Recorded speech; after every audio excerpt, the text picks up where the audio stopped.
Assalamualaikum warahmatullahi wabarakatuh. Halo Pointers, berikut kita akan membahas 7 politisi elit pendukung Xi Jinping hingga menjabat 3 periode. 7 anggota komite tetap Politbiro ini memiliki posisi yang setara dengan kabinet presidensial Cina. Komite ini dianggap sebagai elit di antara para elit partai.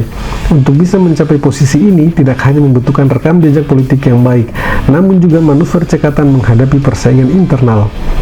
Perombakan besar-besaran komite tetap setelah masa jabatan presiden berakhir bukanlah hal yang aneh, dan perombakan kali ini pun tidak berbeda. Anggota komite ini dipilih sendiri oleh Presiden Xi Jinping yang mayoritas merupakan orang baru di dalam tim inti kecuali Zhao Leji dan Wang Huning. Tidak ada perempuan di antara 24 orang anggota baru Politbiro, tempat 7 anggota komite tetap dipilih. Sun Chunlan, wakil Perdana Menteri Dewan Negara yang berpengalaman selama puluhan tahun, menjadi satu-satunya perempuan di Politbiro yang sebelumnya. Namun dia telah pensiun pada usia 72 tahun. Pertama dan yang paling jelas, Xi Jinping masih memegang kendali sampai kapanpun yang diinginkan atau sampai pergolakan politik menyingkirkannya di masa depan. Tidak ada yang benar-benar berharap bahwa kongres ini akan berujung pada hal lain selain kelanjutan Xi Jinping sebagai inti Partai Komunis. Apalagi tim barunya dipenuhi dengan loyalitas Xi Jinping. Tidak satu orang pun yang masuk ke dalam tim itu memiliki sudut pandang berbeda dengan Xi Jinping walau hanya sedikit. Di satu sisi, keputusan yang paling tidak biasa dalam menunjuk Li Qiang sebagai Perdana Menteri, pemimpin nomor 2 di negara itu dan akan bertanggung jawab mengelola perekonomian Cina. Penunjukan Li Qiang telah memberi sinyal bahwa kesetiaan terhadap Xi Jinping lebih penting dibanding kemampuan. Sebab Li Qiang adalah orang yang bertanggung jawab atas kebijakan karantina wilayah atau lockdown di Shanghai yang berujung bencana karena kurangnya suplai pangan bagi puluhan juta orang. Untuk semua kesalahan-kesalahannya yang lain, Partai Komunis Cina membanggakan partainya sendiri sebagai meritokrasi. Namun penunjukan Li tampak mengabaikan itu.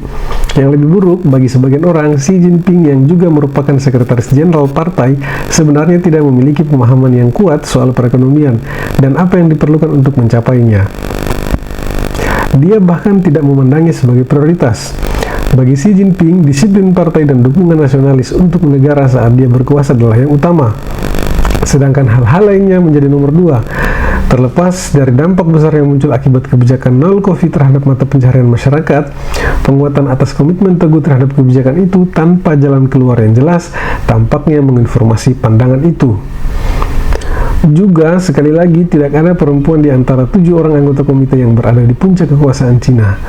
Tidak pernah ada seorang perempuan di dalam komite ini dan Xi Jinping tidak mematahkan kondisi itu. Satu-satunya pengecualian adalah Mao Zedong dalam periode Geng 4, tetapi posisi itu pun tidak resmi. Ini akan mengecewakan banyak pihak namun tidak mengejutkan. Berikut inilah orang-orang yang berada di pusaran kekuasaan di Cina dipimpin oleh Presiden Xi Jinping. Pertama, Li Qiang. Dipandang sebagai junior Xi Jinping yang paling dipercaya, Li Qiang bekerja di sebuah wilayah kecil di provinsi Zhejiang. Ketika Xi Jinping menjadi ketua partai di Zhejiang, Li Qiang menjabat sebagai kepala stafnya. Cara Li Qiang mengatasi merebaknya COVID di Shanghai menuai kontroversi dan membuat masyarakat mengkritiknya. Ada pula spekulasi bahwa hal ini mempengaruhi masa depan politik Li Qiang. Tetapi dengan penunjukan ini, tampak jelas bahwa kesetiaan Li Qiang kepada Xi Jinping telah menempatkannya dalam posisi yang bagus, dan banyak pihak meyakini Li Qiang akan menjadi Perdana Menteri berikutnya yang merupakan orang nomor 2 setelah Xi Jinping. Kedua, Zhao Leji. Zhao dipandang sebagai bintang baru dalam kepemimpinan Cina dan berkaitan erat dengan provinsi Shanxi seperti halnya Xi Jinping. Setelah bekerja di pemerintahan provinsi Qinghai, karir Zhao melesat dan dia menjadi gubernur pada usia 42 sekaligus menjadi orang termuda yang menjabat gubernur provinsi. Sebagai kepala dari lembaga anti korupsi, Zhao bertanggung jawab menjaga disiplin partai dan telah melaporkan sejumlah perwira senior yang menerima suap selama bertahun-tahun. Ketiga, Wang Huning.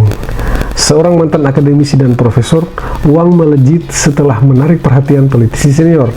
Dia direkomendasikan oleh mantan presiden Jiang Zemin dan dipromosikan menjadi konsultan Jiang.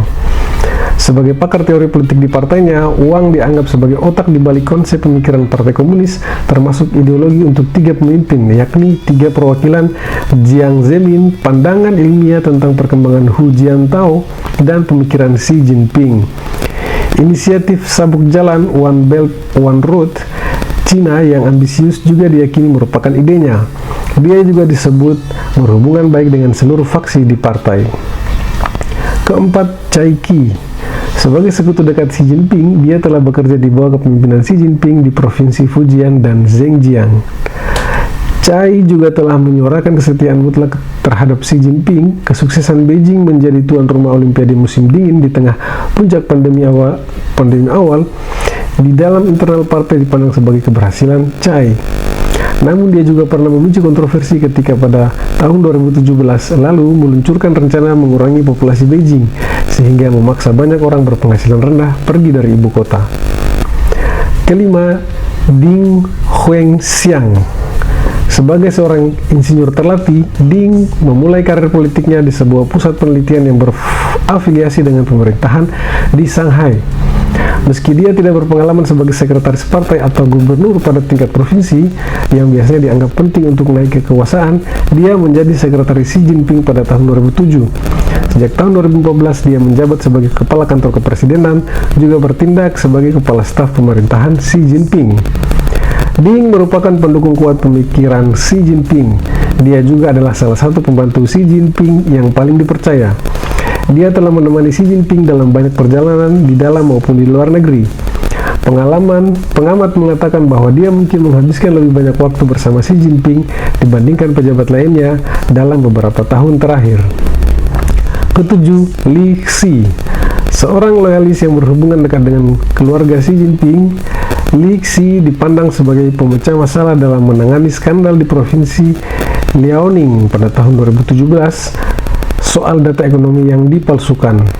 Li Xi merupakan pemimpin partai di kota Yan'an yang secara politik signifikan, yang digunakan Mao Zedong sebagai markas partai selama Perang Dunia Kedua, tempat Xi Jinping menghabiskan 7 tahun untuk kerja paksa. Oke, para pointer.